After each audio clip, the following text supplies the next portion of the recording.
Hello students, ಈಗ units and measurements applications of dimensional formula ಅನ್ನ ನೋಡಿದರೆ ಮೂರು applications to derive a relation involving physical quantity ಆಯಿತು, to check the correctness of equation ಆಯಿತು, ಆಮೇಲೆ to convert one system of units into another. ಇವಾಗ ಈ dimensional formula ನ್ಯೂನ್ಯತೆಗಳೇನಿವೆ ಅನ್ನೋದು ಗಮನಿಸೋಣ. ಅಂದರೆ ಲಿಮಿಟೇಷನ್ಸ್ ಆಫ್ ಡೈಮೆನ್ಷನಲ್ ಫಾರ್ಮುಲಾ. ಇಷ್ಟೆಲ್ಲ ಡೈಮೆನ್ಷನ್ಸ್ ಅಪ್ಲಿಕೇಶನ್ಸಿನ ಜೊತೆಗೆ ಕೆಲವು ನ್ಯೂನ್ಯತೆಗಳು ಇದೆ, ಲಿಮಿಟೇಷನ್ಸ್ ಇದೆ. ಲಿಮಿಟೇಷನ್ಸ್ ಆಫ್ ಡೈಮೆನ್ಷನಲ್ ಫಾರ್ಮುಲಾ ಇದು ಕೂಡ ನೀವು ಅಧ್ಯಯನಕ್ಕೆ ಪರಿಗಣಿಸಲೇಬೇಕು. ನೋಡಿ ಏನೇನಿದೆ. First, it is not applicable if nature of a constant of proportionality was not given. ಈಗ ನೋಡಿ, while deriving a relation involving a physical quantity application ಮಾಡುವಾಗ ನಾವು ಕಾನ್ಸ್ಟೆಂಟ್ ಆಫ್ ಪ್ರೊಪೋರ್ಷನಾಲಿಟಿ ಕೆ ಅಂತ ಬಳಸಿದ್ದೇವೆ. ಆದರೆ ಕೆಗೆ ಯಾವುದೇ ಡೈಮೆನ್ಷನ್ಸ್ ಗಳನ್ನು ನಿರ್ಧರಿಸಿಲ್ಲ. ಯಾಕೆ ಅಂದ್ರೆ ಅದರ ಸ್ವಭಾವದ ಪರಿಚಯ ನಮಗಿಲ್ಲ. ಆದರೆ ಡೈಮೆನ್ಷನ್ಸ್ ಗಳಲ್ಲಿ ಅದರ ಪರಿಚಯ ನಮಗೆ ಆಗುದಿಲ್ಲ. ಹಾಗಾಗಿ ಅದು ಒಂದು ಲಿಮಿಟೇಷನ್ ಅಲ್ಲಿ ಬರುತ್ತೆ. ಮತ್ತೊಮ್ಮೆ ಗಮನಿಸಿ, it is not applicable if nature of constant of proportionality was not given. ಅದು ಕೊಡದೇ ಇದ್ರೆ ಆ ಒಂದು ಪ್ರೊಪೋರ್ಷನಾಲಿಟಿ ಕಾನ್ಸ್ಟೆಂಟ್ ಇನ ಡೈಮೆನ್ಷನ್ಸ್ ಅನ್ನ ಬರೆಯದೆ ಹಾಗೆ ಬಿಡಬೇಕಾಗತ್ತೆ. ಅದು ಒಂದು ದೋಷ. ನೆಕ್ಸ್ಟ್ ನೋಡಿ, it is not applicable if A quantity contains more than 3 fundamental quantities. ನೋಡಿ, ಈ ಆಬ್ಟೈನಿಂಗ್ ಈಕ್ವೇಶನ್ಸ್ ಗಳಲ್ಲಿ 3 ಈಕ್ವೇಶನ್ಸ್ ಗಳನ್ನು ನಾವು ಆಬ್ಟೈನ್ ಮಾಡಿ ಸಾಲ್ವ್ ಮಾಡಬಹುದು. ಆದರೆ ಕೆಲವು ಕ್ವಾಂಟಿಟಿಗಳಲ್ಲಿ 3 ಫಂಡಮೆಂಟಲ್ ಗಿಂತ ಹೆಚ್ಚಿಗೆ ಇದ್ದಾಗ ಈ ಸಮೀಕರಣಗಳನ್ನ ನಿರ್ಮಿಸೋದು ಸ್ವಲ್ಪ ಕಷ್ಟ ಆಗುತ್ತೆ. ಅದಕ್ಕೆ ಅವರು ಹೇಳಿರೋದು, it is not applicable if A quantity contains more than 3 fundamental quantities. Next ನೋಡಿ, it is not applicable if a relation involves, ಉದಾಹರಣೆಗೆ ಲಾಗರಿಥಮಿಕ್ ಟರ್ಮ್ಸ್ ಇದೆ, ಟ್ರಿಗ್ನೋಮೆಟ್ರಿಕ್ ರೇಷಿಯೋಸ್ ಗಳ ಬಳಕೆ ಇದೆ, ಎಕ್ಸ್ಪೋನೆನ್ಷಿಯಲ್ ಟರ್ಮ್ಸ್, ಇವುಗಳಿಗೆ ಯಾವುದೇ ಡೈಮೆನ್ಷನ್ಸ್ ಗಳನ್ನ ನಿರ್ಧರಿಸಲಿಕ್ಕೆ ಆಗುವುದಿಲ್ಲ. ಹಾಗಾಗಿ ಇಂಥ ಟರ್ಮ್ಸ್ ಏನಾದರೂ ಸಮೀಕರಣದಲ್ಲಿ ಬಂದಾಗ ನಾವು ಡೈಮೆನ್ಷನ್ಸ್ ಅನ್ನ ಬರೆಯದೇ ಬಿಡಬೇಕಾಗುತ್ತೆ. ಅದು ಒಂದು ಲಿಮಿಟೇಷನ್ಸ್ ಆಫ್ ಡೈಮೆನ್ಷನಲ್ ಫಾರ್ಮುಲಾದಲ್ಲಿ ಬರುತ್ತೆ. ಮತ್ತೊಮ್ಮೆ ನೋಡ್ಕೊಳ್ಳಿ, ಎಲ್ಲೆಲ್ಲಿ ಡೈಮೆನ್ಷನಲ್ ಫಾರ್ಮುಲಾ ಉಪಯೋಗಕ್ಕೆ ಬರುವುದಿಲ್ಲ, ಯಾವಾಗ ನೇಚರ್ ಆಫ್ ಕಾನ್ಸ್ಟೆಂಟ್ ಪ್ರೊಪೋರ್ಷನಾಲಿಟಿ ಕೊಡದೇ ಇದ್ದಾಗ ನಾವು ಡೈಮೆನ್ಷನಲ್ ಫಾರ್ಮುಲಾವನ್ನ ಹೇಳಲಿಕ್ಕೆ ಆಗೋದಿಲ್ಲ. ಆಮೇಲೆ 3ಕ್ಕಿಂತ ಹೆಚ್ಚಿನ ಕ್ವಾಂಟಿಟೀಸ್ ಗಳಿದ್ರೆ ಡೈಮೆನ್ಷನಲ್ ಫಾರ್ಮುಲಾಗಳನ್ನ ಬಳಸಿ ಅಪ್ಲಿಕೇಶನ್ಸ್ ಗಳನ್ನ ಮಾಡಲಿಕ್ಕೆ ಬರುವುದಿಲ್ಲ. ಆಮೇಲೆ ಟ್ರಿಗ್ನೋಮೆಟ್ರಿಕ್ ರೇಷಿಯೋಸ್, ಎಕ್ಸ್ಪೋನೆನ್ಷಿಯಲ್ ಟರ್ಮ್ಸ್, ಇಂಥ ಟರ್ಮ್ಸ್ ಗಳೇನಾದರೂ ಸಮೀಕರಣದಲ್ಲಿ ಇದ್ರೆ ಅವುಗಳ ಡೈಮೆನ್ಷನ್ಸ್ ಕೂಡ ನಿರ್ಧರಿಸಲಿಕ್ಕೆ ಆಗುವುದಿಲ್ಲ. ಸೊ ಹಾಗಾಗಿ ಇವೆಲ್ಲವೂ ಲಿಮಿಟೇಷನ್ಸ್ ಆಫ್ ಡೈಮೆನ್ಷನಲ್ ಫಾರ್ಮುಲಾದಲ್ಲಿ ಬರುತ್ತೆ. ಇದು ಕೂಡ 1 to 2 ಮಾರ್ಕ್ಸ್ ಗೆ ನೀವು ಅಧ್ಯಯನಕ್ಕೆ ಪರಿಗಣಿಸಿ. ಈಗ ಮುಂದಿನ ಹಂತ ನೆಕ್ಸ್ಟ್ ನೋಡಿ. ನೆಕ್ಸ್ಟ್ ಆಗಿ ಸಿಗ್ನಿಫಿಕೆಂಟ್ ಫಿಗರ್ಸ್ ಅಂತ ಬರುತ್ತೆ. ಏನಿದು ಸಿಗ್ನಿಫಿಕೆಂಟ್ ಫಿಗರ್ಸ್? ಸಿಗ್ನಿಫಿಕೆಂಟ್ ಫಿಗರ್ಸ್ ಮೊದಲಿಗೆ ಡೆಫಿನೇಷನ್ ಅನ್ನ ನೋಡೋಣ. ಸಿಗ್ನಿಫಿಕೆಂಟ್ ಫಿಗರ್ಸ್ ಅಂದರೆ the number of reliable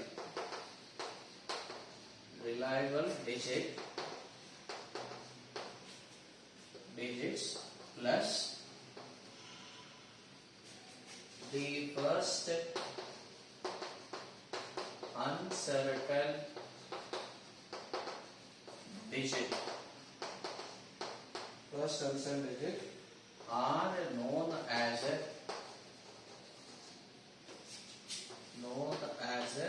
significant figures. ನೋಡಿ, ಅಬ್ಸರ್ವ್ ಮಾಡಿ.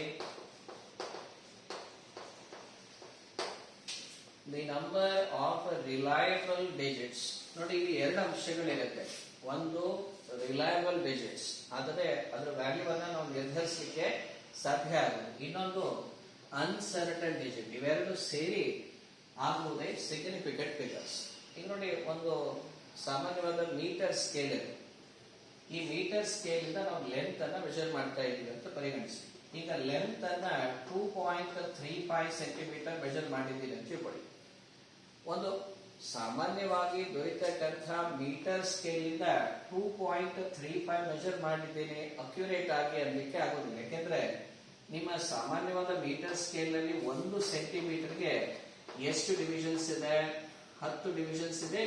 1 ಸೆಂಟಿಮೀಟರ್ಗೆ 10 ಡಿವಿಷನ್ಸ್ ಇದೆ. ಅಂದ್ರೆ ನಾವು ಎಲ್ಲಿವರೆಗೆ ಮೆಜರ್ ಮಾಡಬಹುದು? 0.1 ಸೆಂಟಿಮೀಟರ್ ವರೆಗೆ. ಆದ್ರೆ ಇಲ್ಲಿ ನೋಡಿ 2.3 ವರೆಗೆ ಏನೋ ಅಕ್ಯುರೇಟ್ ಇದೆ. ಆದ್ರೆ 5 ಅನ್ನೋದು ಅಷ್ಟು ನಿರ್ಧರಿಸಲಿಕ್ಕೆ ಆಗೋದಿಲ್ಲ ಅದೇ ಸ್ಕೇಲ್ ಅನ್ನ ಬಳಸಿ. ಆದ್ರೆ ಸಿಗ್ನಿಫಿಕೆಂಟ್ ಫಿಗರ್ ಹೇಳಬಾರ್ದು. ಇವೆರಡು ನಾವು ಸರ್ಟನ್ ರಿಲಯಬಲ್ ಡಿಜಿಟ್ಸ್ ಇದಾವೆ, ಇದರ ಮೇಲೆ ನಾವು ವಿಶ್ವಾಸ ವ್ಯಕ್ತ ಮಾಡಬಹುದು, ರಿಲಯಬಲ್ ಡಿಜಿಟ್ಸ್ ಇದೆ. ಆದ್ರೆ ಒಂದು ಅನ್ಸರ್ಟನ್ ಡಿಜಿಟ್ ಇದೆ. ಯಾಕೆಂದ್ರೆ ನಾವು ಸ್ಕೇಲ್ ಅನ್ನ ಬಳಸಿ ಲೋಯೆಸ್ಟ್ ವ್ಯಾಲ್ಯೂ ಎಷ್ಟು ಮೆಜರ್ ಮಾಡಬಹುದು? 0.1 ಸೆಂಟಿಮೀಟರ್. ಬಟ್ ಇದು ಎಷ್ಟಿದೆ ನೋಡಿ, 0.01 ಸೆಂಟಿಮೀಟರ್ ವರೆಗೆ ಮೆಜರ್ ಅಂತ ತೋರಿಸಿದ್ದಾರೆ. ಅದು ಸಾಧ್ಯ ಆಗುದಿಲ್ಲ. ಆದ್ರೆ ನಮ್ಮ ಸಿಗ್ನಿಫಿಕೆಂಟ್ ಫಿಗರ್ ಹೇಳಿ 2.35 ಅಂದ್ರೆ ನಾವು ಹೇಳ್ತೀವಿ 3 ಅಂತ ಹೇಳ್ತೀವಿ. ಯಾಕಂದ್ರೆ ನಂಬರ್ ಆಫ್ ರಿಲಯಬಲ್ ಡಿಜಿಟ್ಸ್, ಇಲ್ಲಿ ಎಷ್ಟು ನಂಬರ್ ಆಫ್ ರಿಲಯಬಲ್ ಡಿಜಿಟ್ಸ್ ಇದೆ? 2, 3. ಅಂದ್ರೆ 2 ಡಿಜಿಟ್ಸ್ ಇದೆ. ಪ್ಲಸ್ ಫಸ್ಟ್ ಅನ್ಸರ್ಟನ್ ಡಿಜಿಟ್, ಇಲ್ಲಿ ಎಷ್ಟು ಅನ್ಸರ್ಟನ್ ಡಿಜಿಟ್ ಇದೆ? 1. ಹಾಗಾಗಿ 2 ಸೇರಿದ್ರೆ ಟೋಟಲ್ ಡಿಜಿಟ್ಸ್ ಎಷ್ಟಾಯ್ತು? 3. ಸೊ ಈ ರೀತಿ ನಾವು significant figure of A number ಅನ್ನ ಹೇಳ್ತೀವಿ. ಹಾಗೆ ನೋಡಿದ್ರೆ ಸಿಗ್ನಿಫಿಕೆಂಟ್ ಫಿಗರ್ಸ್ ಅನ್ನ ಗುರುತಿಸಲಿಕ್ಕೆ ಸಾಕಷ್ಟು ನಿಯಮಾವಳಿಗಳಿವೆ. ಆ ನಿಯಮಾವಳಿಗಳನ್ನ 1 by 1 ಅನ್ನ ಅಧ್ಯಯನ ಮಾಡೋಣ. ಸ್ವಲ್ಪ ಗಮನ ಇಟ್ಟು ನೋಡಿ ನಿಯಮಗಳು ಏನೇನು. ಸಿಗ್ನಿಫಿಕೆಂಟ್ ಫಿಗರ್ಸ್ ಇನ ನಿಯಮಗಳು. ಮೊದಲನೇ ನಿಯಮ ರೂಲ್ 1 ಅನ್ನೋಣ. ರೂಲ್ 1 ಮೊದಲನೇ ನಿಯಮ ಏನ್ ಹೇಳುತ್ತೆ? All non zero digits. ಇದು ಬಹಳ ಸುಲಭದ ನಿಯಮ. All non zero digits are significant. ಎಲ್ಲ ನಾನ್ ಝೀರೋ ಡಿಜಿಟ್ಸ್ ಏನಿದೆ ಸಿಗ್ನಿಫಿಕೆಂಟ್ ಆಗಿದೆ, ಅವುಗಳನ್ನ ಲೆಕ್ಕಕ್ಕೆ ತಗೊಳ್ಳಬಹುದು. ಈ ಉದಾಹರಣೆಗೆ ನೋಡಿ, ಆಲ್ ನಾನ್ ಝೀರೋ ಡಿಜಿಟ್ಸ್ 1, 4, 5, 6 ಇದೆ. ಎಷ್ಟಿದೆ ಸಿಗ್ನಿಫಿಕೆಂಟ್ ಫಿಗರ್ಸ್? 0 ಇರಬಾರ್ದು, ಎಚ್ಚರಿಕೆ ಇರಲಿ. ನಾನ್ ಝೀರೋಸ್ ಇರಬೇಕು. ಎಲ್ಲವೂ ಸಿಗ್ನಿಫಿಕೆಂಟ್ ಅಂದ್ರೆ ಡಿಜಿಟ್ಸ್ ಹೇಳ್ತಾ ಇದೆ 1, 2, 3, 4. ಹಾಗಾದ್ರೆ ಸಿಗ್ನಿಫಿಕೆಂಟ್ ಫಿಗರ್ಸ್ ಎಷ್ಟಿದೆ? 4. ಈಗ ಇನ್ನೊಂದು 21.72. ಡೆಸಿಮಲ್ ಇರ್ಲಿ ಬಿಡ್ಲಿ ಅದೇನು ಸಂಬಂಧ ಬಿಡೋದಿಲ್ಲ. ನೋಡಿ ಎಷ್ಟು ಡಿಜಿಟ್ಸ್? ನಾನ್ ಝೀರೋ ಡಿಜಿಟ್ಸ್ ಅಷ್ಟೇ ಇರಬೇಕು. 1, 2, 3, 4. ಹಾಗಾಗಿ ಇದ್ರದ್ದು ಸಿಗ್ನಿಫಿಕೆಂಟ್ ಫಿಗರ್ ಎಷ್ಟಾಗಿದೆ? 4. ಸೊ ರೂಲ್ 2 ಹೋಗೋಣ. ರೂಲ್ 2 ನೋಡಿ. ರೂಲ್ 2 ಏನಿದೆ? All zeros between 2 non-zero digits. ನೋಡಿ ಅಬ್ಸರ್ವ್ ಮಾಡಿ, all zeros between 2 non-zero digits are significant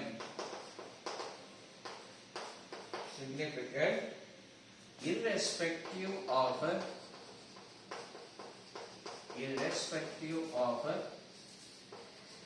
decimal point. ನೋಡಿ ಅಬ್ಸರ್ವ್ ಮಾಡಿ ರೂಲ್ ಅನ್ನ. All zeros between 2 non-zero digits are significant. Non zero digits ಗಳ ಮಧ್ಯೆ 0 ಬಂದ್ರೆ ಅದು ಕೂಡ ಲೆಕ್ಕಕ್ಕೆ ತೆಗೆದುಕೊಳ್ಳಬೇಕು. ಯಾಕಂದ್ರೆ ಸಿಗ್ನಿಫಿಕೆಂಟ್ ಇದೆ. ಮಧ್ಯದಲ್ಲಿ ಡೆಸಿಮಲ್ ಪಾಯಿಂಟ್ ಬಂದರೂ ಕೂಡ ಇರ್ರೆಸ್ಪೆಕ್ಟಿವ್ ಆಫ್ ಡೆಸಿಮಲ್ ಪಾಯಿಂಟ್. ಈಗ ಉದಾಹರಣೆ ಗಮನಿಸಿದ್ರೆ ಈ ಮಾತು ಸ್ವಲ್ಪ ಸ್ಪಷ್ಟ ಆಗುತ್ತೆ. ಹೇಗೆ? ಈಗ ಉದಾಹರಣೆಗೆ ನೋಡಿ, 2, 3 ಇದೆ. ಇದರ ಸಿಗ್ನಿಫಿಕೆಂಟ್ ಫಿಗರ್ ಎಷ್ಟು? ನೋಡಿ ಇಲ್ಲಿ 0 ಎಲ್ಲಿ ಬಂದಿದೆ ಗಮನಿಸಿ. 2 ನಾನ್ ಝೀರೋಗಳ ಮಧ್ಯೆ 0 ಬಂದಿದೆ. ಕರೆಕ್ಟಾ? ನಿಯಮ ಏನ್ ಹೇಳ್ತಾ ಇದೆ? All zeros between 2 non-zero digits are significant. ಅಂದ್ರೆ ಇದನ್ನು ಲೆಕ್ಕಕ್ಕೆ ತಗೊಳ್ಳಿ. ಒಟ್ಟಾರೆ 1, 2, 3 ಸಿಗ್ನಿಫಿಕೆಂಟ್ ಫಿಗರ್ ಎಷ್ಟಾಯಿತು? 3. ಯಾಕೆಂದ್ರೆ 0 ಕೂಡ ನಾವು ಕನ್ಸಿಡರ್ ಮಾಡಬೇಕಾಗತ್ತೆ. ಅವರೇ ಹೇಳಿದಾರಲ್ಲ, all zeros between 2 non-zero digits are significant. ಈಗ ಇನ್ನೊಂದು ನೋಡಿ, 230.01. ಈಗ ನೋಡಿ ಇರ್ರೆಸ್ಪೆಕ್ಟಿವ್ ಆಫ್ ಡೆಸಿಮಲ್ ಪಾಯಿಂಟ್ ಅಂತ ಹೇಳಿದ್ದಾರೆ. ಈಗ ಡೆಸಿಮಲ್ ಪಾಯಿಂಟ್ ಆದ್ಮೇಲೂ ಒಂದು 0 ಬಂದಿದೆ, ಡೆಸಿಮಲ್ ಪಾಯಿಂಟ್ ಇನ ಲೆಫ್ಟ್ ಸೈಡ್ ನಲ್ಲೂ ಒಂದು 0 ಇದೆ. ಸೊ ಇವು ಕೂಡ ನಾವು ಸಿಗ್ನಿಫಿಕೆಂಟ್ ಆಗಿ ತಗೊಳ್ಬೇಕು. ಅಂದ್ರೆ ಟೋಟಲ್ ಡಿಜಿಟ್ಸ್ ಎಷ್ಟಾಯ್ತು? 1 2 3 4 5. ಸೊ ಹಾಗಾದ್ರೆ ಸಿಗ್ನಿಫಿಕೆಂಟ್ ಫಿಗರ್ ಎಷ್ಟು? 5. ಸೊ ನೋಡ್ಕೊಳ್ಳಿ ಇನ್ನೊಂದ್ಸತಿ, all zeros between two non-zero digits are significant irrespective of decimal. ನೋಡಿ ಇವು ಡೆಸಿಮಲ್ ನಂತರ ಬಂದಿರುವ ಝೀರೋಗಳು ಆದ್ರೂ ಅದನ್ನ ಸಿಗ್ನಿಫಿಕೆಂಟ್ ಫಿಗರ್ ಆಗಿ ತಗೊಂಡಿದ್ದಾರೆ. ಟೋಟಲ್ ಸಿಗ್ನಿಫಿಕೆಂಟ್ ಫಿಗರ್ಸ್ ಈ ಒಂದು ನಂಬರ್ ಗೆ ಎಷ್ಟಾಯ್ತು? 5. ಸೊ ರೂಲ್ 2 ನೋಡಿ. ಈಗ ರೂಲ್ 3 ಹೋಗೋಣ ನೋಡಿ. Rule 3, what is rule 3?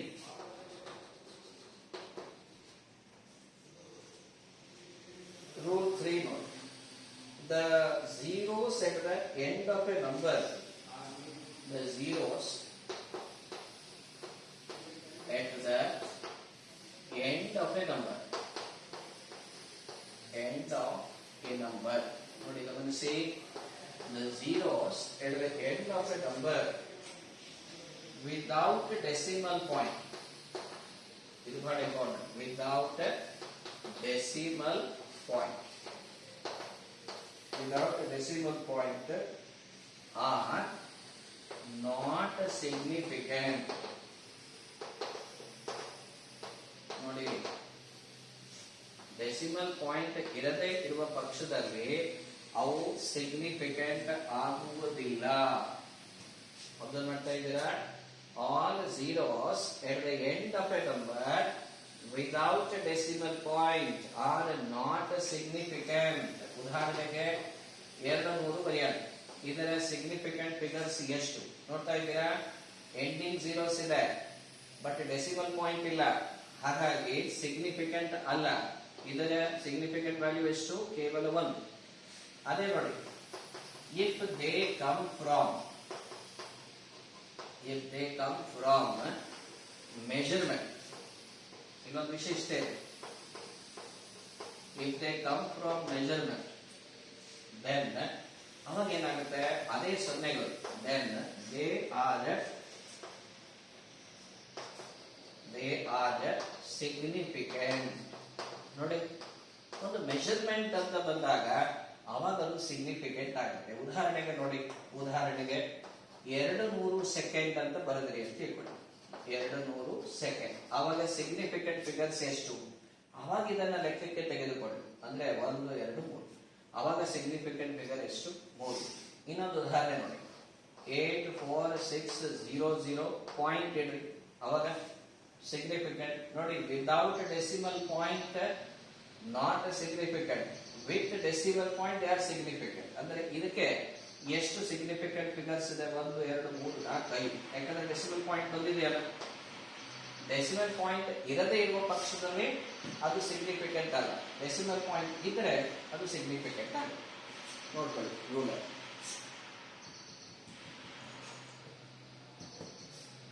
Ready? Next,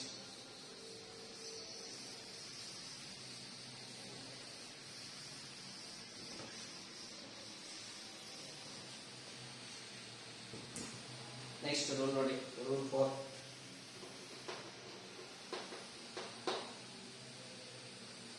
zeros to the right of decimal point are significant. Zeros to the right of decimal point. Zeros to the right of decimal point are significant. ನೋಡಿ, zeros to the right of decimal point are significant. ಅದು ಹೇಗೆ? 161.00. ಇದು ಏನಾಗಿದೆ? Decimal ಪಾಯಿಂಟಿನ ನಂತರ 0ಗಳು ಬಂದಿದೆ, ಅದನ್ನ significant ಆಗಿ ಪರಿಗಣಿಸಿ ಅಂತ ಹೇಳ್ತಾರೆ. zeros to the right of decimal point are significant. ನೋಡಿ, ಅಂದ್ರೆ ಎಷ್ಟು ಟೋಟಲ್ ಸಿಗ್ನಿಫಿಕೆಂಟ್ ಫಿಗರ್ಸ್? 1 2 3 4 5. ಸೊ ಈ ರೀತಿ ನಂಬರಿನ ಸಿಗ್ನಿಫಿಕೆಂಟ್ ಫಿಗರ್ ಎಷ್ಟಾಗ್ತಾ ಇದೆ? 5. ನೆಕ್ಸ್ಟ್ ನೋಡಿ, Next rule, rule 5. All zeros to the right of a decimal point, all zeros to the right of decimal point, but to the left of a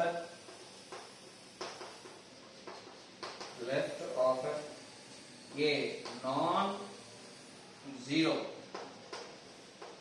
digit are not significant. ನೋಡ್ಕೊಳ್ಳಿ ಒಂದ್ಸತಿ, are not significant. Example ನೋಡಿ,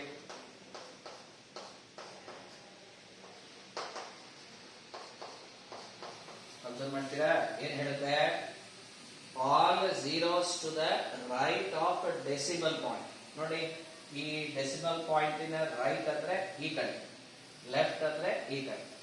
All zeros to the right of decimal point, but to the left of a non-zero digit are not significant. ಈ ಕಡೆ right side ಅಲ್ಲಿ non-zero digit ಇರಬೇಕು, ಅವಾಗ ಅದು not significant ಆಗುತ್ತೆ. ಅಬ್ಸರ್ವ್ ಮಾಡಿ, non-zero digit are not significant. ಹೇಗೆ? ಇಲ್ಲಿ ಎಷ್ಟು ಸಿಗ್ನಿಫಿಕೆಂಟ್ ಫಿಗರ್ಸ್ ಇದೆ? 1, 2, 3. ಸೊ ಇದರ ಸಿಗ್ನಿಫಿಕೆಂಟ್ ಫಿಗರ್ 3. ಇಲ್ಲಿ ನೋಡಿ, ಡೆಸಿಮಲ್ ಪಾಯಿಂಟ್ ಆದಾಗ non-zero left of A non-zero digits are not significant. 1, 2, 3, 4, 5 ಇದೆ ಆಕ್ಚುಲಿ, ಆದ್ರೆ ಈ ಎರಡು ಸೊನ್ನೆಗಳು ನಾಟ್ ಸಿಗ್ನಿಫಿಕೆಂಟ್ ಅಲ್ಲಿ ಬರುತ್ತೆ, ಯಾಕಂದ್ರೆ ರೂಲ್ ಇದೆ. ಸೊ ಹಾಗಾಗಿ ಈ ರೀತಿ ನಂಬರಿನ ಸಿಗ್ನಿಫಿಕೆಂಟ್ ಫಿಗರ್ ಎಷ್ಟಾಗುತ್ತೆ? 3. ಅಬ್ಸರ್ವ್ ಮಾಡ್ಕೊಳ್ಳಿ ರೂಲ್ ಅನ್ನ.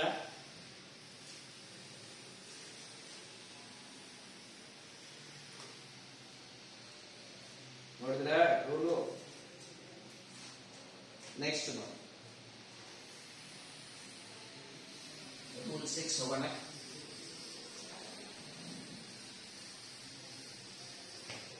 ಅಬ್ಸರ್ವ್ ಮಾಡ್ತಾ ಇದ್ರಿ, ನಿರಂತರ ಅಧ್ಯಯನ ಬಹಳ ಮುಖ್ಯ.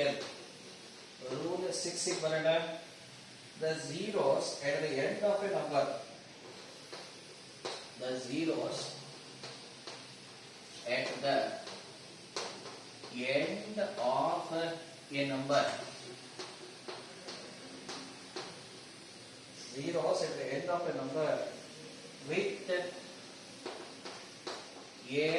decimal point. ನೋಡಿ, ಇದು ಬಹಳ important. decimal point are significant.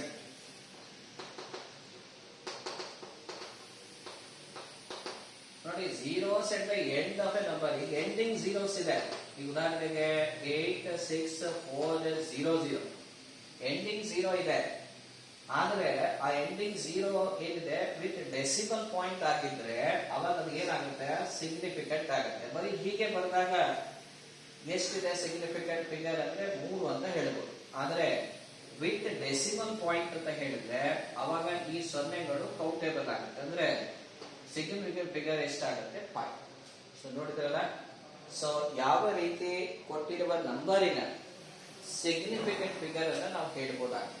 ಆಮೇಲೆ ಇನ್ನೊಂದು, ಕೆಲವುಗಳಲ್ಲಿ ಈ ಘಾತ ರೂಪದಲ್ಲಿ ಹೇಳಿರ್ತಾರೆ, ಅವುಗಳ ಸಿಗ್ನಿಫಿಕೆಂಟ್ ಫಿಗರ್ಸ್ ನಾವು ಅಸೆಸ್ ಮಾಡುವುದಿಲ್ಲ, ಘಾತಗಳದ್ದು ಸಿಗ್ನಿಫಿಕೆಂಟ್ ಫಿಗರ್ ಹೇಳುವುದಿಲ್ಲ. ಈ ರೀತಿ ಇರುವ ರೂಲಿನ ಅಡಿಯಲ್ಲಿ ಬರ್ತಕ್ಕಂತಹ ಎಲ್ಲ ನಂಬರ್ಗಳ ಸಿಗ್ನಿಫಿಕೆಂಟ್ ಫಿಗರ್ ಅನ್ನ ಹೇಳಾಗುತ್ತೆ. ಈಗ ನೀವು ನಿಮ್ಮ NCERT ಯಲ್ಲಿ ಕೊಟ್ಟಿರುವ ಪ್ರಾಬ್ಲಮ್ಸ್ಗೆ ಈ ರೂಲ್ ಅನ್ನು ಅಪ್ಲೈ ಮಾಡಿ ಅದರ ಕರೆಸ್ಪಾಂಡಿಂಗ್ ಸಿಗ್ನಿಫಿಕೆಂಟ್ ಫಿಗರ್ ಅನ್ನ ಹೇಳಬೇಕು. ಈಗ ನೋಡಿ, ನಿಮ್ಮ NCERT ಯಲ್ಲಿ ಕೊಟ್ಟಿರ್ತಕ್ಕಂತಹ ನಂಬರು ಈಗ ನೀವು ಅಧ್ಯಯನ ಮಾಡಿರುವ ಸಿಗ್ನಿಫಿಕೆಂಟ್ ಫಿಗರಿನ ರೂಲ್ಸ್ ಅನ್ನ ಹೇಗೆ ಅಪ್ಲೈ ಮಾಡ್ತೀರಿ ಅಬ್ಸರ್ವ್ ಮಾಡಿ.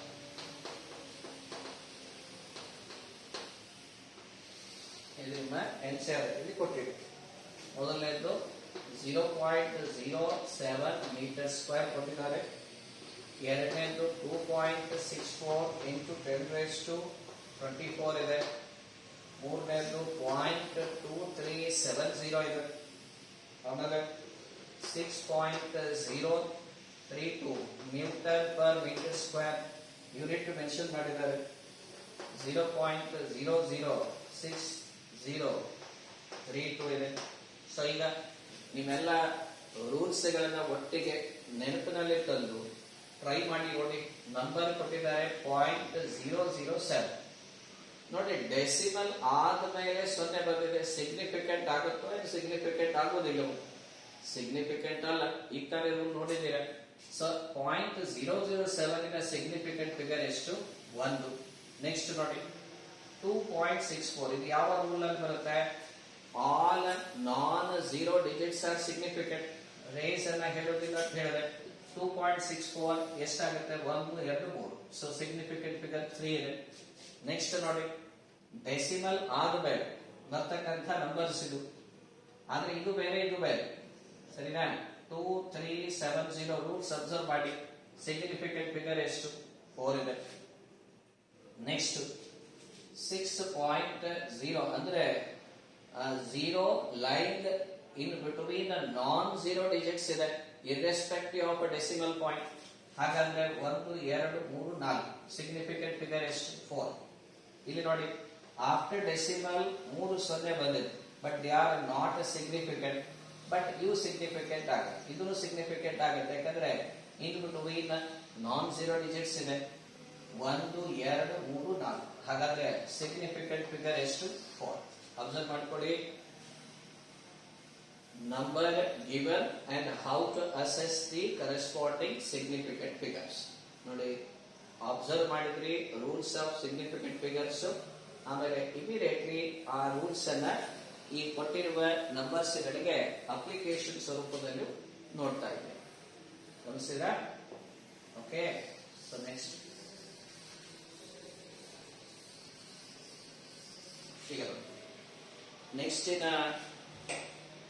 ನೆಕ್ಸ್ಟ್ ಬರ್ತಕ್ಕಂಥ ಆರ್ಟಿಕಲ್ ಯಾವ್ದು? ಮೆಜರ್ಮೆಂಟ್ ಆಫ್ ಲೆಂತ್ ಅಂತ. Measurement of length. ಸೊ ಮೊದಲಿಗೆ ಲೆಂತ್ ಅಂದ್ರೆ ಏನಿದೆ ನೋಡೋಣ. ಲೆಂತ್ ಅಂದ್ರೆ ಏನು? The distance between 2 points in space is called length. ಮೊದಲಿಗೆ ಅದನ್ನು ಗಮನಿಸೋಣ. ಲೆಂತ್ ಅಂದ್ರೆ it is the distance of ಹೀಗೂ ಹೇಳ್ಬೋದು, distance of separation between 2 points in space. ನೋಡಿ what is length? It is distance of separation between 2 points, or any 2 points. Any 2 points in space is called the length. And how to measure the length? Length ಹೇಗೆ measure ಮಾಡೋದು? So measure ಮಾಡಲಿಕ್ಕೆ ನಾವು ಸಾಮಾನ್ಯವಾಗಿ ಇಲ್ಲಿವರೆಗೆ ನೀವೇನು ಓದಿದ್ದೀರಾ? The unit use to measure length is a metre. But ಈಗ practically length ಅನ್ನ ಹೇಗೆ ಮೆಜರ್ ಮಾಡೋದು? 2 ರೀತಿ ನಾವು ಲೆಂತ್ ಅನ್ನು ಮೆಜರ್ ಮಾಡಬಹುದು. ಒಂದು ಡೈರೆಕ್ಟ್ ಮೆಥಡ್, ಇನ್ನೊಂದು ಇಂಡೈರೆಕ್ಟ್ ಮೆಥಡ್. ಏನಿದೆ ಡೈರೆಕ್ಟ್ ಮೆಥಡ್ ನಲ್ಲಿ? ಸಾಮಾನ್ಯವಾಗಿ ಡೈರೆಕ್ಟ್ ಮೆಥಡ್ ನಲ್ಲಿ ಇನ್ಸ್ಟ್ರೂಮೆಂಟ್ ಗಳ ಸಹಾಯದಿಂದ ಲೆಂತ್ ಮೆಜರ್ ಮಾಡ್ತಾರೆ. ಇನ್ನು ಡೈರೆಕ್ಟ್ ಮೆಥಡ್ ಏನಿದೆ, ಇನ್ಸ್ಟ್ರೂಮೆಂಟ್ ಗಳ ಸಹಾಯದಿಂದ ಲೆಂತ್ ಮೆಜರ್ ಮಾಡ್ತಾರೆ. ಉದಾಹರಣೆಗೆ ಮೀಟರ್ ಸ್ಕೇಲ್ ಇದೆ, ನೀವು ಬಳಸ್ತಕ್ಕಂಥ ಮೀಟರ್ ಸ್ಕೇಲ್. ಇನ್ನೊಂದಿದೆ ವರ್ನಿಯರ್ ಕ್ಯಾಲಿಪರ್ಸ್,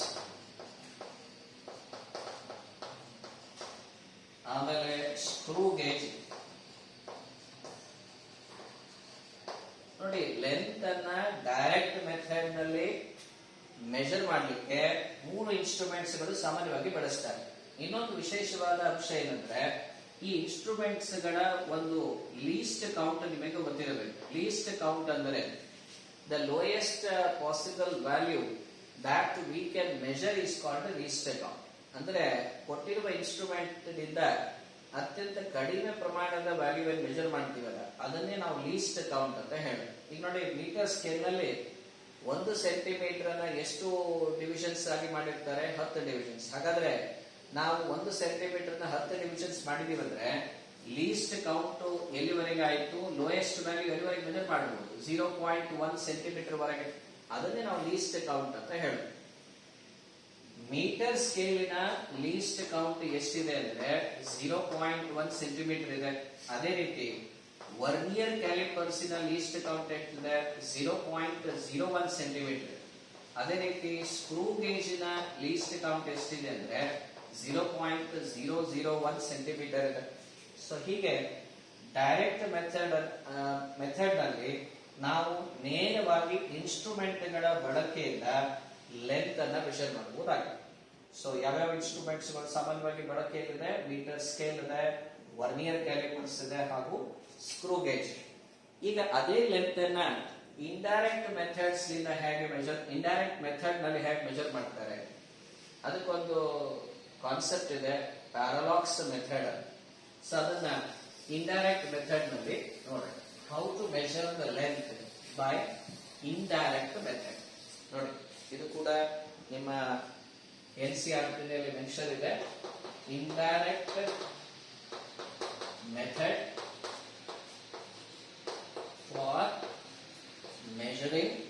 ಸಾಮಾನ್ಯವಾಗಿ ಎಲ್ಲಿ ಬಳಸ್ತಾರೆ ಅಂದ್ರೆ ಮೆಷರಿಂಗ್ ಲಾರ್ಜ್ ಡಿಸ್ಟೆನ್ಸಸ್.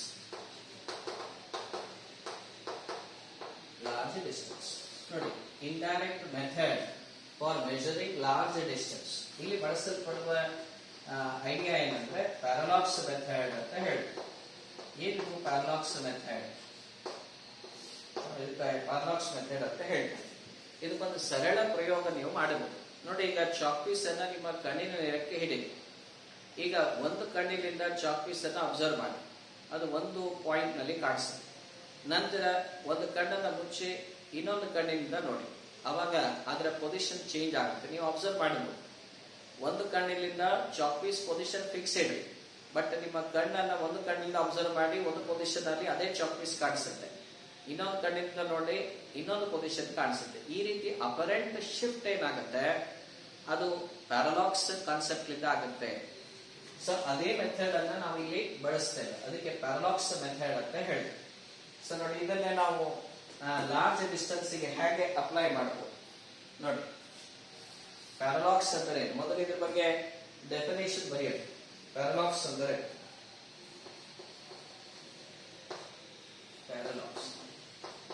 ನೋಡಿ, ಡೆಫಿನೇಷನ್ ಏನಿದೆ? It is the apparent shift. ನಿಜವಾದ ಶಿಫ್ಟ್ ಅಲ್ಲ, apparent shift in the position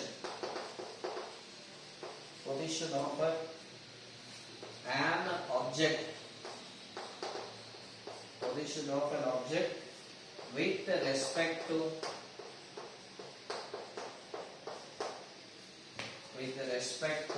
another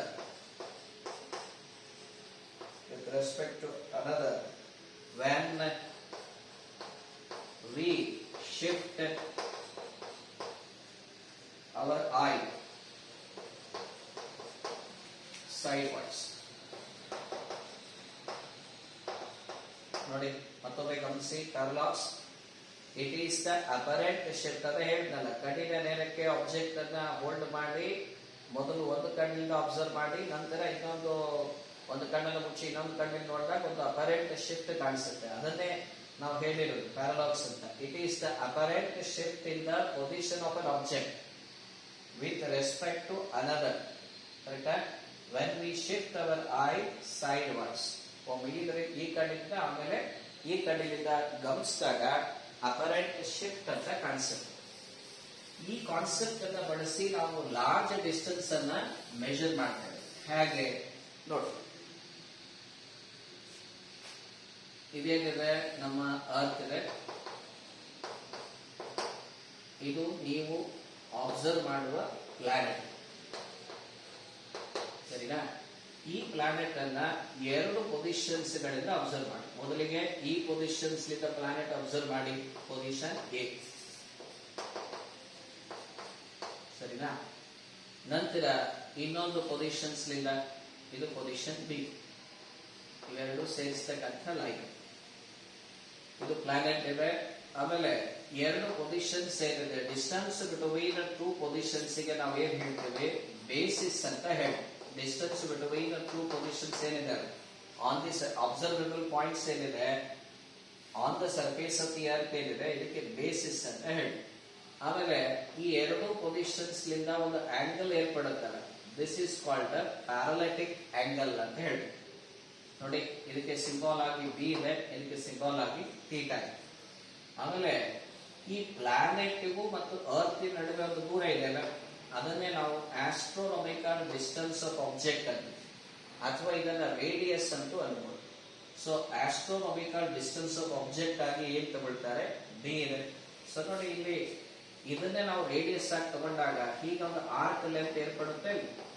ನೀವು ರೇಡಿಯನ್ ಡೆಫಿನೇಷನ್ ಓದಿದ್ದೀರಾ, ರೇಡಿಯನ್ ಡೆಫಿನೇಷನ್ ಮ್ಯಾಥಮೆಟಿಕ್ಸ್ ನಲ್ಲಿ ಒಂದು ಆರ್ಕ್ ಲೆಂತ್ ಅನ್ನ ಹೇಗೆ ಬಳಸ್ತೀರಾ, ಹೀಗೆ ಒಂದು ಕಾನ್ಸೆಪ್ಟ್ ಮ್ಯಾಥ್ಸ್ ನಲ್ಲಿ ಓದಿರ್ತೀರಿ ನೋಡಿ. ಇದು ರೇಡಿಯಸ್ ಇರುತ್ತೆ, ಇದು ಥೀಟಾ ಇದೆ, ಇದು ಆರ್ಕ್ ಲೆಂತ್ ಇದೆ, ಇವಷ್ಟು ಹೇಗೆ ರಿಲೇಟೆಡ್ ಆಗಿದೆ, S is equal to R theta ರೂಪದಲ್ಲಿ ಅಬ್ಸರ್ವ್ ಮಾಡಿದ್ದೀರಾ ಮ್ಯಾಥಮೆಟಿಕ್ಸ್ ಒಳಗೆ. ಸೊ ಎಸ್ ಅನ್ನೋದು ಆರ್ಕ್ ಲೆಂತ್ ಇದೆ. ಇಲ್ಲಿ ಆರ್ಕ್ ಲೆಂತ್ ಯಾರಿಗೆ ನಾವು ಹೋಲಿಸಬಹುದಾಗಿದೆ, ಬೇಸಿಸ್ಗೆ. ಇನ್ನು ರೇಡಿಯಸ್ ಯಾವುದಕ್ಕೆ ಹೋಲಿಸಬೇಕಾಗಿದೆ, distance between the planet and earth ಗೆ. ಆಮೇಲೆ ಥೀಟಾ ಏನಿದೆ, ಪ್ಯಾರಲೈಟಿಕ್ ಆಂಗಲ್ ಇದೆ. So S is equal to R theta ಅಂದ್ರೆ ನಾವು ಏನ್ ಹೇಳ್ಬೋದು, ಸೊ ಇಲ್ಲಿ ಎಸ್ ನ ಸ್ಥಾನದಲ್ಲಿ ಏನಿದೆ, ಬೇಸಿಸ್ ಇದೆ, ಕರೆಕ್ಟಾ, ಆರ್ಕ್ ಲೆಂತ್. ಆರ್ ನ ಸ್ಥಾನದಲ್ಲಿ ಏನಿದೆ, ಕ್ಯಾಪಿಟಲ್ ಡಿ ಇದೆ. ನಂತರ ಈ ಥೀಟಾ ಆಸ್ ಇಟ್ ಈಸ್ ಇದೆ. ಅಥವಾ ನಾವು ಹೀಗೆ ಹೇಳ್ಬೋದಲ್ಲ, the distance, astronomical distance of object is equal to what, basis divided by what, parallactic angle. ಮತ್ತೊಮ್ಮೆ ಗಮನಿಸಿಕೊಳ್ಳಿ, ಯಾವಾಗ ಒಂದು ಪ್ಲಾನೆಟ್ ಅನ್ನ ಟೂ ಡಿಫರೆಂಟ್ ಪೊಸಿಷನ್ಸ್ ನಿಂದ ಅಬ್ಸರ್ವ್ ಮಾಡ್ತೀರಾ, ಅಂದ್ರೆ ಇಲ್ಲಿ ಎ ಮತ್ತು ಬಿ ಪೊಸಿಷನ್ಸ್ ನಿಂದ ಪ್ಲಾನೆಟ್ ಅನ್ನು ಅಬ್ಸರ್ವ್ ಮಾಡಿದ್ದೀರಾ, ಈ ಆಂಗಲ್ ಏನಿದೆ parallactic angle, with the help of telescope you can measure that angle. So ಹಾಗಾಗಿ ಡಿ ಇಸ್ ಈಕ್ವಲ್ ಟು ಅಂದ್ರೆ ಡಿಸ್ಟೆನ್ಸ್ ಬಿಟ್ವೀನ್ ದ ಪ್ಲಾನೆಟ್ ಮತ್ತು ಅರ್ತ್ ಅನ್ನ ಈ ಫಾರ್ಮುಲಾದಿಂದ ಮೆಷರ್ ಮಾಡಬಹುದು. ಇಲ್ಲಿ ಡಿ ಏನಾಗಿದೆ, ಡಿಸ್ಟೆನ್ಸ್ ಬಿಟ್ವೀನ್, ಅಬ್ಸರ್ವ್ ಮಾಡಿ, distance between earth and planet ಇದೆ, ಕರೆಕ್ಟಾ, distance between earth and planet. ಇಲ್ಲಿ ಬಿ ಏನಿದೆ, ಡಿಸ್ಟೆನ್ಸ್ ಬಿಟ್ವೀನ್ ಟೂ ಪೊಸಿಷನ್ಸ್ ಇದೆ, ಡಿಸ್ಟೆನ್ಸ್ ಬಿಟ್ವೀನ್ ಟೂ ಪೊಸಿಷನ್ಸ್ ಇದೆ. ಆಮೇಲೆ ಥೀಟಾ ಇದೆ, ಪ್ಯಾರಲೈಟಿಕ್ ಆಂಗಲ್ ಇದೆ, ಇದನ್ನ ಟೆಲಿಸ್ಕೋಪ್ ಲಿಂದ ಮೆಜರ್ ಮಾಡಬಹುದು ನೋಡಿ. ಸೊ ಎರಡು ಕಾನ್ಸೆಪ್ಟ್ ನಾವು ಸುಲಭವಾಗಿ ಗುರುತಿಸಬಹುದಾದ ಕ್ವಾಂಟಿಟಿಗಳು. Distance between two positions of earth ಅನ್ನ ಮೆಜರಬಲ್ ಇದೆ, ಥೀಟಾ ಕೂಡ with help of telescope measurable ಇದೆ. ಇನ್ನು ಉಳಿದಿರೋದೇನು, ಡಿಸ್ಟೆನ್ಸ್ ಬಿಟ್ವೀನ್ ಪ್ಲಾನೆಟ್ ಮತ್ತು ಅರ್ತ್, ಅದನ್ನ ಡಿ ಇಂದ ಗುರುತಿಸಬಹುದಲ್ಲ. ಸೊ ಹೀಗೆ ಲಾರ್ಜ್ ಡಿಸ್ಟೆನ್ಸ್ ಗಳನ್ನ ಮೆಜರ್ ಮಾಡಲಿಕ್ಕೆ ಪ್ಯಾರಲಾಕ್ಸ್ ಮೆಥಡ್ ನಮಗೆ ಉಪಯೋಗಕ್ಕೆ ಬರುತ್ತೆ. ಸೊ ನೋಡಿ, ಇದೇ ಕಾನ್ಸೆಪ್ಟ್ ಅನ್ನ ಸ್ವಲ್ಪ ರಿವರ್ಸ್ ಆಗಿ ಥಿಂಕ್ ಮಾಡಿ. ಅವಾಗ ಏನ್ ಮಾಡಬಹುದು, ನಾವು ಇದೇ ಕಾನ್ಸೆಪ್ಟ್ ಅನ್ನು ರಿವರ್ಸ್ ಆಗಿ ಥಿಂಕ್ ಮಾಡೋದು ಅಂದ್ರೆ ಏನು, ನಾವು ಅರ್ತಿನ ಒಂದು ಪೊಸಿಷನ್ ನಿಂದ ಒಂದು ಡಿಸ್ಟೆಂಟ್ ಆಬ್ಜೆಕ್ಟ್ ಅನ್ನು ನೋಡುವುದು, ಅವಾಗ ಏನ್ ಉಪಯೋಗ ಆಗುತ್ತೆ ನೋಡಿ. ಅವಾಗ ನಾವು ಈವನ್ ನಾವು ಡಯಾಮೀಟರ್ ಆಫ್ ಮೂನ್ ಕೂಡ ಕಂಡು ಹಿಡಿಬಹುದಾಗುತ್ತೆ. ಅದು ಹೇಗೆ ನೋಡಿ, how to find the diameter of moon. Determine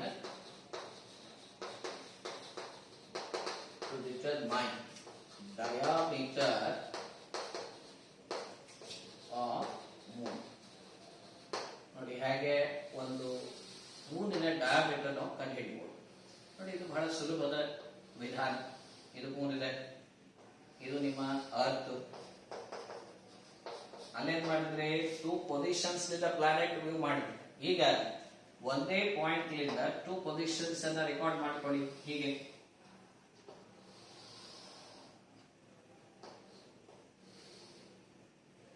ಏನಿದೆ, ಮೂನ್, ಇದು astronomical distance between moon and earth ಇದೆ. ಆಮೇಲೆ ಇದಕ್ಕೆ ಎರಡು ಪೊಸಿಷನ್ಸ್ ತಗೋಣ, ಎ ಬಿ. ಆಮೇಲೆ ಓ ಪಾಯಿಂಟ್ ಇಂದ ಅಬ್ಸರ್ವ್ ಮಾಡ್ಲಿಕ್ಕೆ with the help of telescope theta ಸಿಗ್ತಾ ಇದೆ, ಅರ್ತ್ ಇದೆ, ಸರಿನಾ. ಇದಕ್ಕೆ ಬಿ ಅನ್ನೋಣ. ಇಲ್ಲಿ ಯಾರು ಡಯಾಮೀಟರ್ ಆಗಿ ಕೆಲಸ ಮಾಡ್ತಾ ಇದ್ದಾರೆ, ಬೇಸಿಸ್ ಒಂದು ಡಯಾಮೀಟರ್ ಇದೆ. ಆಮೇಲೆ distance between moon and earth ಯಾವುದು, ಕ್ಯಾಪಿಟಲ್ ಡಿ ಇದೆ. ಪ್ಯಾರಾಲಿಟಿಕ್ ಆಂಗಲ್ ಏನಿದೆ, ಆಂಗಲ್ ಎ ಓ ಬಿ ನಲ್ಲಿ ಪ್ಯಾರಾಲಿಟಿಕ್ ಆಂಗಲ್ ಇದೆ. ಅದನ್ನ ಹೇಗೆ ಮೆಜರ್ ಮಾಡೋದು, with the help of telescope. ಇನ್ನು ಇವಿಷ್ಟು ಮೂರು ಕ್ವಾಂಟಿಟೀಸ್ಗಳು ಹೇಗೆ ರಿಲೇಟ್ ಆಗಿದೆ, so D is equal to ಹೇಗೆ ರಿಲೇಟ್ ಆಗಿದೆ ಅಂತಿದೆಯಾ ತಾನೆ. ಸೊ ಆ ರಿಲೇಷನ್ಸ್ ಅನ್ನ ಬಳಸಿ ನಾವು ಏನ್ ಕಂಡುಹಿಡಿಬಹುದು, ಡಯಾಮೀಟರ್ ಆಫ್ ದಿ ಮೂನ್ ಕೂಡ ಕಂಡುಹಿಡಿಬಹುದು. ನೋಡಿ ಹೇಗೆ, let B B the diameter of the moon and the capital D be the distance between moon and earth. Okay, theta angle subtended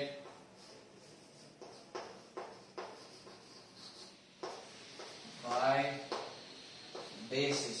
Basis ಅಂದ್ರೆ ಯಾವುದಿಲ್ಲಿ, B at the wall, at wall. Then diameter of the moon is calculated by using the formula. ನೋಡಿ ಏನಿತ್ತು, S is equal to R theta ಇತ್ತು. therefore ಏನ್ concept ಬಳಸ್ತೀರಾ, ಯಾವ concept ಅನ್ನ ಬಳಸಿ ಹೇಳ್ತೀರಾ. so therefore what is the formula to find the diameter of the moon, please? which is the formula we will use to find the diameter of the moon? that is ಯಾವುದು diameter ಆಗಿದೆ, B. So B is equal to ಏನ್ ಬರುತ್ತೆ, D times theta.